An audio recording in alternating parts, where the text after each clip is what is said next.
This is the Scale Smarter podcast. On this show, we interview founders, CEOs, and industry leaders to uncover their stories. You'll hear real insights and business strategies from those who have been in the trenches themselves. Thank you for listening, and I hope you enjoyed today's episode.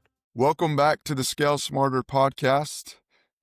Super excited today. We have on Jim White. He is the president and co-founder of ENSESO4Food. Jim, welcome. Thanks, Bray. Absolutely. Thank you for taking the time. Sure thing.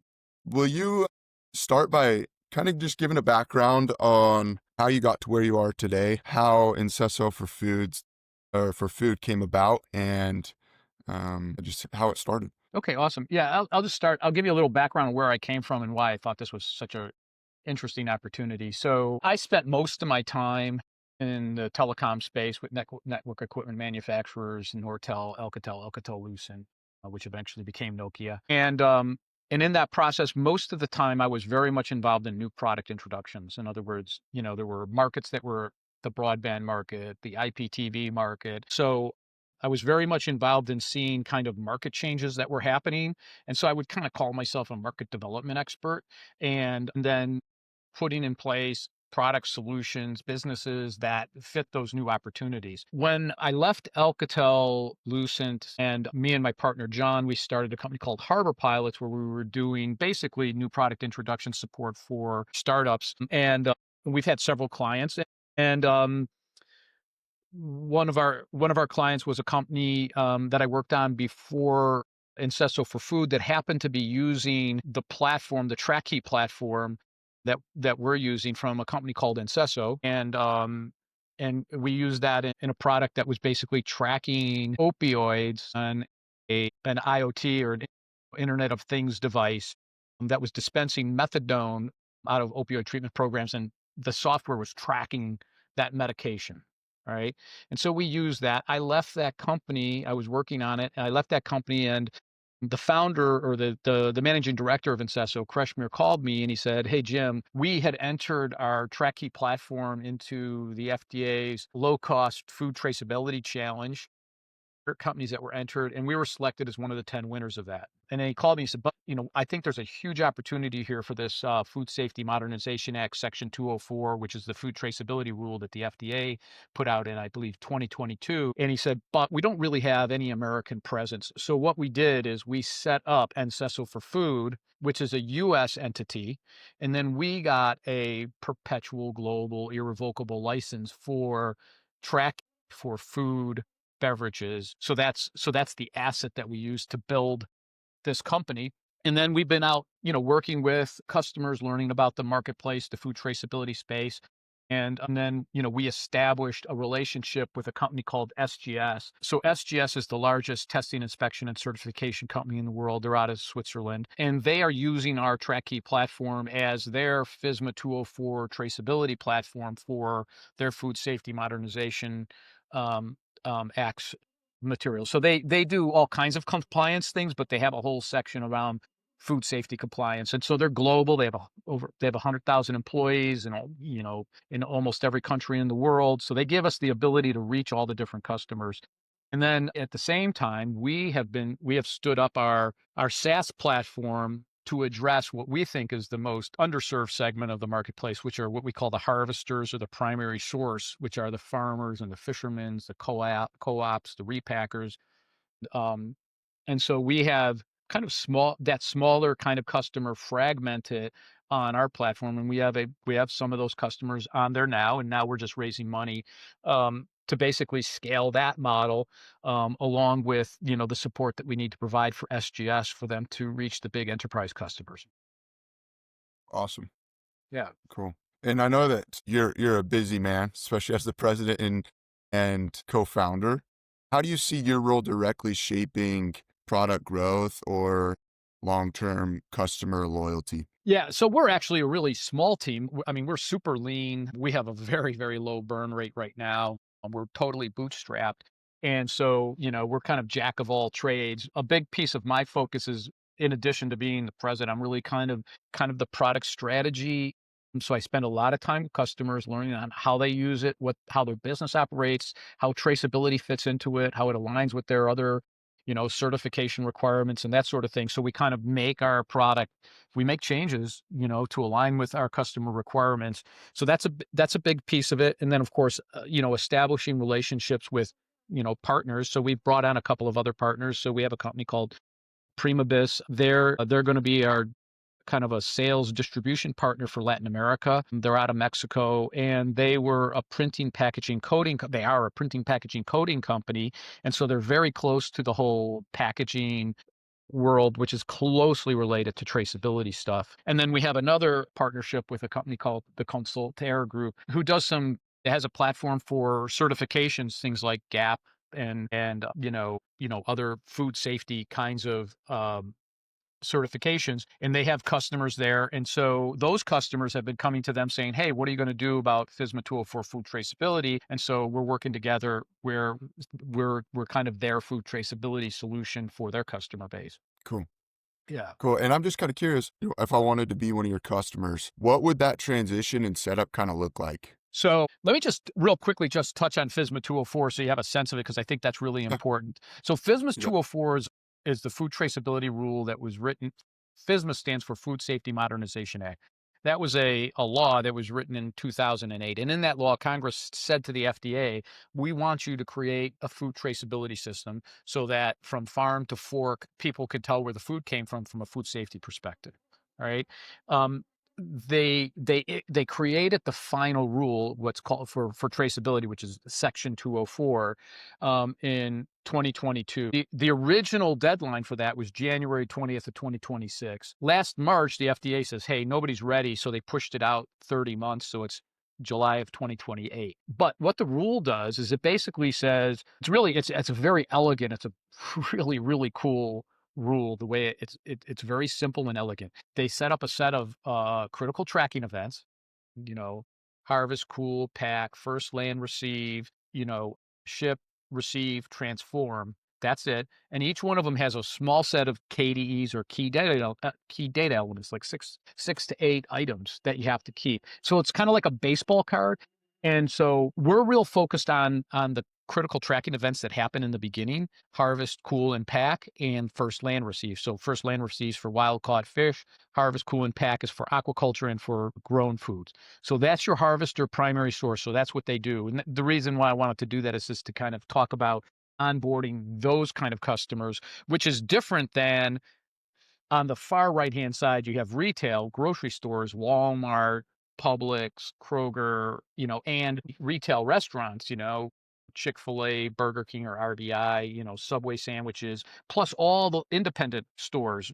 If you're a pizza parlor, you have a duty to do FSMA 204, but all you're doing is receiving it at that point, because the purpose of the rule is, say 100 people show up in an emergency room and they have food poisoning in a region. Maybe they show up in 5 different emergency rooms. The local health will kind of say, hey, I think there's a food, contamination issue. And then, the local health authority will call the CDC, and they'll start, an investigation. And if they think that there's a food contamination issue, like a salmonella outbreak or something like that, the FDA will get involved and there'll be an outbreak investigation. And what they'll do is they'll say, hey, they'll ask all the people, where did you eat? What did you eat? That sort of thing. And then they'll go to the places where they said they eat. So, we all ate at a quick serve restaurant, a McDonald's, a Burger King, or whatever, and we all ate something. If you recall, McDonald's had something with onions. I think it was 4 or 5 months ago, and 150 people were sick from it. And they're able to start that. So they asked the place that sold them the food, hey, what did you have in your inventory? And that's where FSMA 204 comes in. They have 24 hours to provide a sortable spreadsheet with all the food that came from further up the supply chain.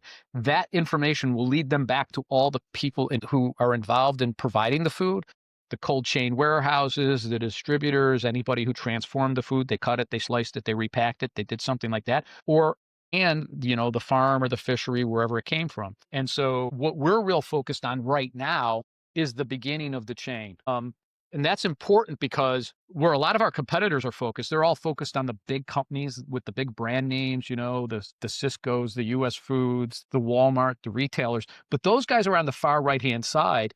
And quite honestly, they can't do anything until they get information from the source of the food. So what we do is we stand up companies, farmers, shrimpers, people with working docks, co-packers or repackers, co-ops, and we provide them our software and then they onboard their customer. What it means for them is it's actually really simple when you break it down to that part of it. If you're a farm, you got say you have 6 or 7 fields and you're growing 5 or 6 crops, right? That's the master data. I need to know all those locations and I need to know all the products you have. And then when you harvest them, you just enter about 6 or 7 pieces of data into our system. And then that creates what we think of as the digital twin for the food. So say I'm a farmer and I harvest 100 cases of broccoli on Tuesday. I bring that into my shed and I pack it. I do my harvest, pack, and cool CTEs on it. I enter it into the system. Our system then kicks out the labels. They put it on the box, and so now you have a digital record in the sky in the cloud system, and you have a label on the box that's associated with the traceability lock code and the unique product identifier for that particular box of goods. So as that box flows through the system, it can be recalled. You could find it in a warehouse by scanning it, or it'll end up in your. And so it's for us, we can set up a farm in a couple of hours, right? And they can be using it, and then they get labels printing out that are compliant, supply chain compliant, and all that sort of stuff. They get 2D barcodes that can encode a lot of information and that sort of thing. So that's kind of what it means for those kind of customers. As you go up and you get into these where the market starts to get concentrated, big distributors and stuff like that, now you need to start to interface with their existing systems, their ERPs, their warehouse management systems, that sort of stuff.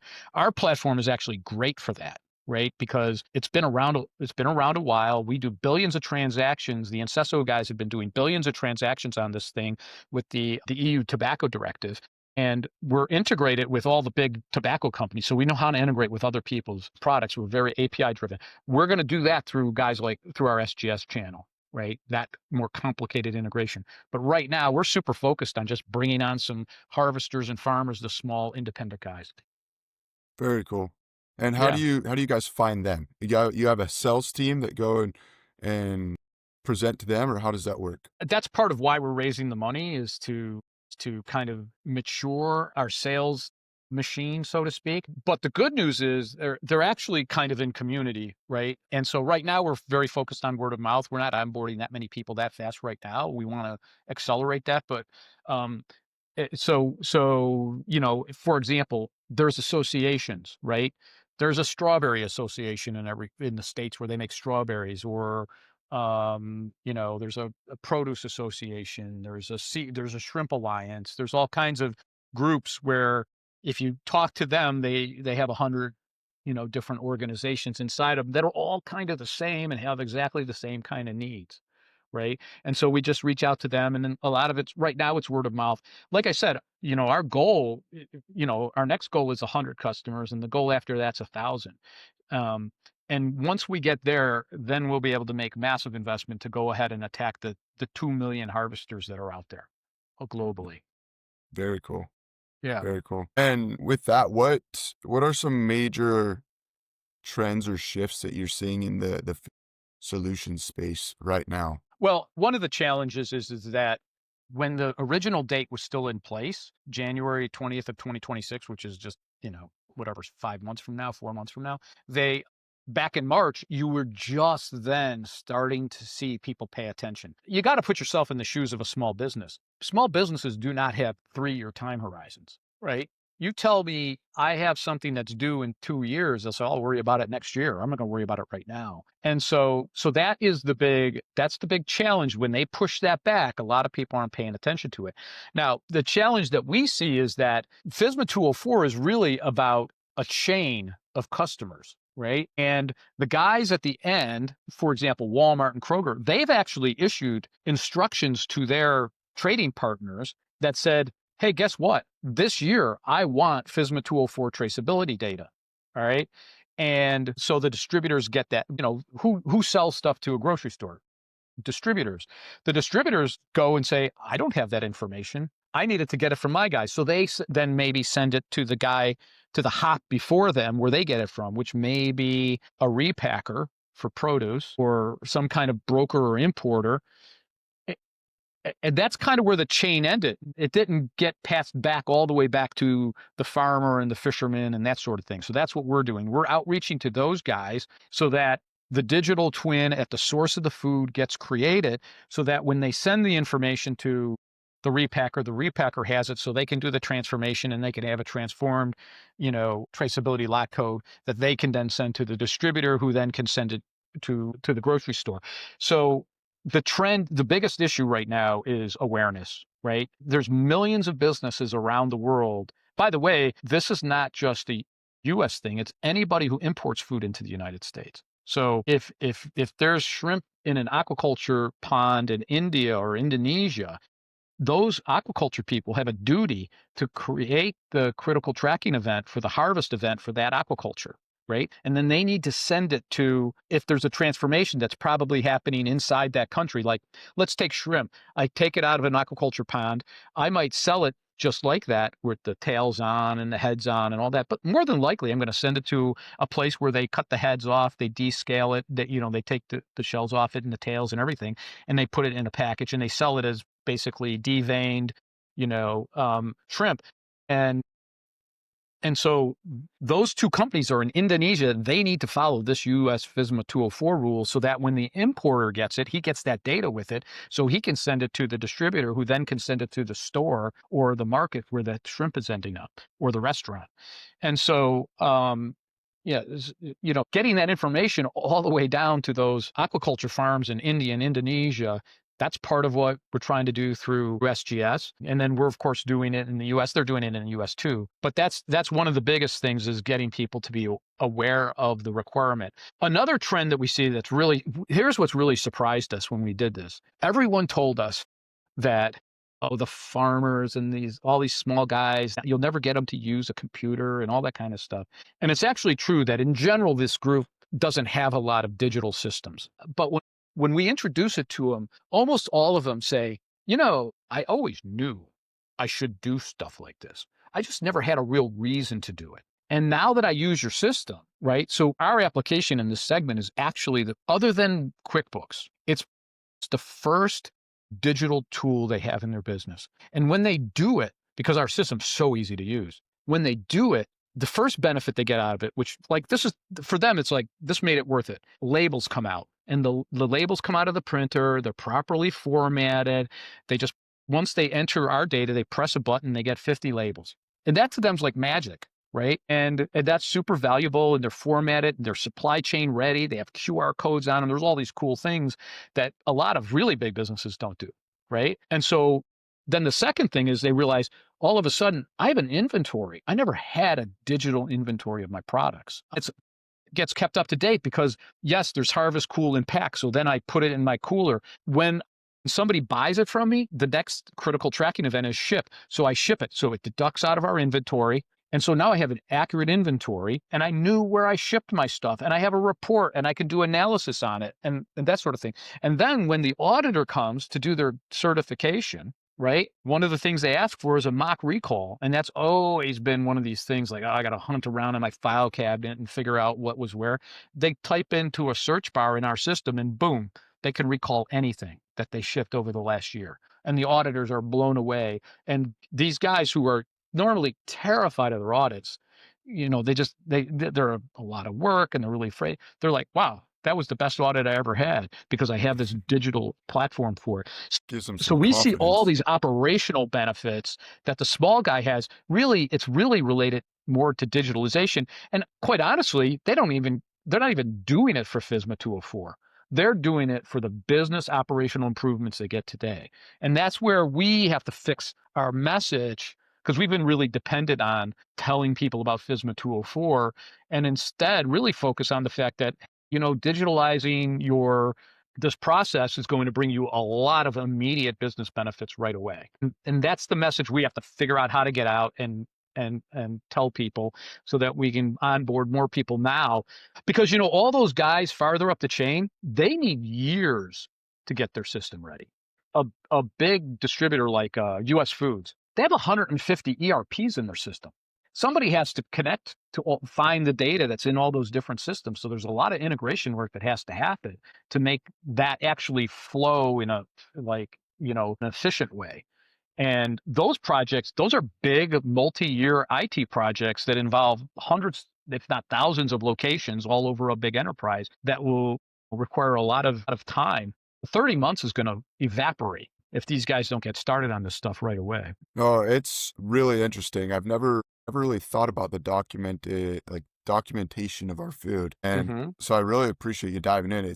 I've learned a lot so far. Things that you Well, just never even think about that's in the back end of yeah. the food that we buy in our grocery stores. It's interesting how it is all documented and tracked and can be traced back to where it came from. It's really cool. Well, by the way, that what you just said is really important because it's not like it's part of the objection to people who look at this saying, "Oh, these guys won't do it." They don't realize they were doing it. They just were doing it on paper, right? It's Gotcha. a requirement of the system. It's always been. The difference is you couldn't get your hands on it fast, and it was tedious and time consuming, and it's a real burden for them. So when they get to do it digitally, it's like the lights go on. They're like, "Are you kidding me?" So one of our customers talks about, the one-click print, right? For them, that used to be 14 different steps to print labels to put on boxes. And if you're a little processor and you IQF strawberries, you put them in bags and then you put them in your freezer before you pack them to ship, right? Well, you have to put labels on those. They're just sitting in your inventory. They're not labels for anybody else. They're just for you to know this came from this lot that I, you know, did this food processing exercise on whatever 2 days ago or a week ago. If it's frozen, it could be a month ago, it could be 6 months ago. Frozen food can last a long time inside the supply chain. Very cool. Yeah, Yeah, it's interesting. Instead of them just diving into a filing cabinet and going through looking all these papers, they can just, like what you mentioned, right? Just search for an audit or whatever it is, have it like right. that. And from that standpoint, like technology, that takes me to the next question of how has the rise of AI affected Incesso for food? For us, it's just a great opportunity to Yeah, make things easier. The most challenging part of this is onboarding customers with their master data, right? And so what in our first handful of customers, one of the things we had to do is sit there and we say, well, what are your products? But there's little gory details like what's the unit of measure that you want to track your tomatoes in? You could do it by the case, you could do it by the pound. Um, and, and that becomes like a half-hour conversation that we have with them about the pros and the cons and doing it a certain way and et cetera, et cetera. And so, and then lining it up with, say, they have to have a unique product ID. Some of them have some kind of a system, but it's not really unique. So they might actually migrate towards something like GS1 using GTINs and GLNs for location IDs and for product IDs. And so that's a conversation, right? You're consulting with them about how do you set up the right unique product ID? And so we're actually one of the things we're going to do with this funding is we have an AI, kind of bot on the front end to help our clients work through that stuff with less human intervention. Because if we have to spend, time consulting with customers for 2 or 3 hours on we'll never get around to the million harvesters that need to be brought on board. So we're going to use it that way. We did a demo at an event in the UK with SGS where we basically showed AI recognizing the product. Just, you take a picture of tomatoes and it tells. That's actually really cool to demo. Probably not that valuable, nowhere near as valuable as helping people figure out how to organize their master data so it gets ingested into our system really cleanly. So the first time they log in, once the master data is set up, it's really point and click, right? Hey, I'm harvesting broccoli. I have it in there. I already have the product code. I have a picture in there so that's when you hit my QR code, you see the picture of the broccoli on the readout. So, yeah, so so AI's for us is a great thing. We're not a big team. We don't have anybody to fire, right? We're not right. getting rid of people. We're just figuring out how fast can we grow without adding 100 people, right? Yeah. So AI is No. great for a startup. Yeah. Yeah. Well, that's the AI is great for getting that help that you need without increasing the headcount, right? And so Right. you mentioned how many employees do you guys have right now? So like we have nobody on W-2 right now. right? Okay. But we have in Croatia, there's 15. I would say 4 or 5 of them are really dedicated to ours. But we borrow people in specialties and stuff like that. And then we just have 2 of us here. And we have a Okay.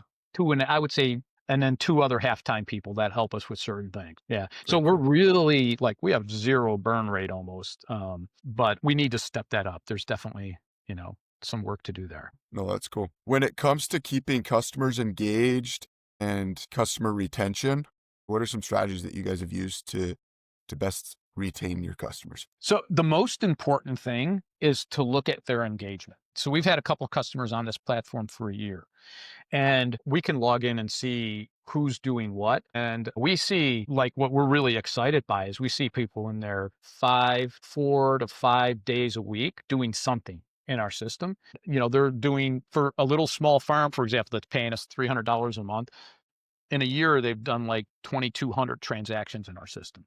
We go in there and we're actually really lucky right now because we have a small customer base, so we have a lot of conversations with them, but we initiate them. We've had very few people like after the setup, we've had very few people go, "Hey, I need help with something." They just use it, and then we call them, and sometimes they'll say, "Hey, I would like to do this. I didn't know how to do it, so I just kind of didn't do it that way." So, and then we show them how to do it. And then sometimes we'll watch them and we'll see that they do things we're like, I never thought about using the product that way. I didn't realize that was something you even needed. For example, the inventory thing.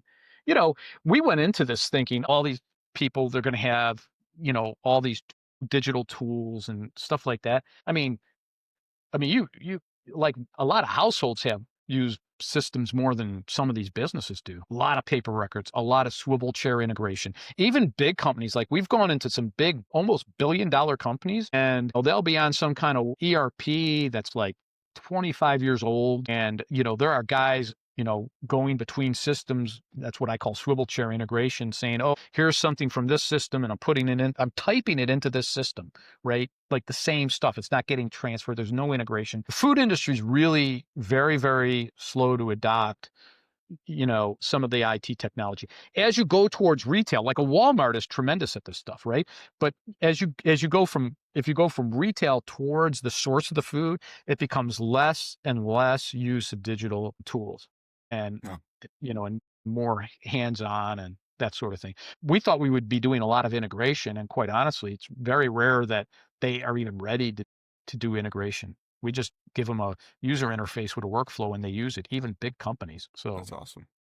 yeah. And on the other side, what's been most frustrating for you guys, or where do you feel the company may be leaving opportunities on the table? So there's so much value in this data. And quite honestly, first of all, there isn't the data. I mean, when the data is there, there'll be a lot of value in it. So we've been really so focused on getting people to do basic transactions and kind of get this data in place. But there is definitely so much valuable information in the data set. So let me give you an example. One of the things we see with small harvesters is they're at a huge disadvantage when it comes to pricing. So I'm a farmer and I have my whole cooler full of whatever, 500 cases of broccoli or whatever. And I got a buyer come and he just gives me a price. And I have no concept of the scarcity of that product. So, for example, some of our customers are in the South Carolina coastal region. That region, in the beginning of a season, sometimes is the first to have certain commodities, leafy greens, that sort of thing. And it's actually pretty scarce. They should command a higher price for that, right? They should be able to command a higher price, but they're just using the shed price for Columbia, South Carolina. And so there's an opportunity for the harvester to become more sophisticated and participate with this kind of information in the proper pricing. And that's really important because um we're going to lose our agriculture and our food base if we don't figure out how to reward the primary source economically. And so this is potentially a tool. The same thing's true. Think about tariffs. One of the things that happens with this rule is, for example, the harvest CTE. You put one of the key data elements is the latitude and the longitude of where it was done, right? So now I have a digital twin that tells me exactly where it was. So I can't farm it in China and ship it through the Philippines because you would know, no, I know exactly what field it was harvested, assuming they didn't cheat, right? Yeah. And then if they cheat, eventually you can catch them, right? Because you have a Yeah. digital record. Over time, you can't cheat forever. Do you And see that happen a lot? Just out of oh my curiosity? gosh, counterfeit food stuff, it's crazy. I mean, That is crazy. this is a big, I mean, the big issue that the like the US shrimpers, one of their big complaints is that some of that food that comes in that's being sold as wild caught, but it was aquaculture. It came out of Mhm. an aquaculture pond. And it's not that it's better or worse, it's that the consumer deserves to know whether they're Yeah. eating shrimp that was actually caught wild or whether it was raised in a pond. And because Because the sometimes in price a is different pond, too, right? yeah, they throw antibiotics on it. They do things and they do things that aren't allowed here. You can't tell per se, and they get a good yield and then they underprice our sources of food here in this marketplace. So, there's a lot of concern about food safety. And it would be, by the way, when you start talking about asymmetrical warfare, that's one of the things you do. You can send us polluted food. Yeah. Um, No or kidding. or you could dump into a market, and then next thing you know, you've shut down. Like for example, the shrimp in. So Craig Reeves is one of our customers, and he's been on CNN and Fox News, and he says, I've been my grandfather was a shrimper, my dad was a shrimper, I'm a shrimper. I've been in this. Our family's been in for 60, 70 years. He goes, in that time, we've lost so many working docks, right? Because all this foreign seafood comes into the market at way lower prices. So, the captains drop their licenses, they sell their boats, the working docks close down. And next thing you don't have the infrastructure. The whole ocean is full of shrimp. I mean, he'll tell you, he goes, I go out now and we catch the yield we get is way better than ever in our whole family history because there's so much shrimp. We don't catch our shrimp. And it's a sustainable food. There's shrimp lasts a year, right? So, so there's a lot of those kind of information. To make a long story short, the value of the information. There's so much value No, in it. I could tell. That's crazy. I'm glad that we're going deep into this because I find it very interesting. So thank you for letting me pick your brain on it. Sure. Looking ahead, where would you ideally like Incesso for Food to be in 6 to 12 months from now? So our goal is think between 12 and 18 months, we can get to 1,000 customers on our direct to customer SaaS channel. And that would make us reasonably cash flow independent and a unique position in the marketplace and then ready for a big investment to scale so that we could put 100,000 customers on the platform. Yeah, Um, that it's that's amazing. that's our, and then of course, the SGS channel to get that going. But channels like that, they're like Harley Davidsons. You got to kick them to start. They just take a long time. The decision making process, you're dealing with big companies that have to make all kinds of decisions, put budgets in place and all that sort of stuff. So that stuff takes a while to develop. And so I really feel like the near term thing is to get these small direct to customer people on our SaaS channel. That's really where the action is for the next 6 months to a year. Yeah. And if you could snap your fingers and solve one challenge that's holding the company back, what would that be? Money. I mean, Yeah. the fundraising. We don't need that much money. That's part of the problem because we've talked to some guys who says, I can't even have a conversation with you about giving you $1 million. It's not worth my time. But we're not ready to take $4 million or $5 million. Right? It was just too much money. So, Yeah. is finding those right guys who are prepared to enter at this particular phase in the business and be partners with us and will help us, solve really, I don't know, pedestrian problems, typical business problems, small business problems, standing up the company to be, you know, a functioning entity. And it takes a while for business operations to mature, to bring on teams and expand and have certain functions like a strong marketing function, a strong business development function, a strong support function, a good R&D, product strategy function. All those things require people with specialties and and to be developed over time. You can't snap your fingers and just Yeah. make it happen um, super fast. You can make it happen fast, but not super fast. So Cool. No,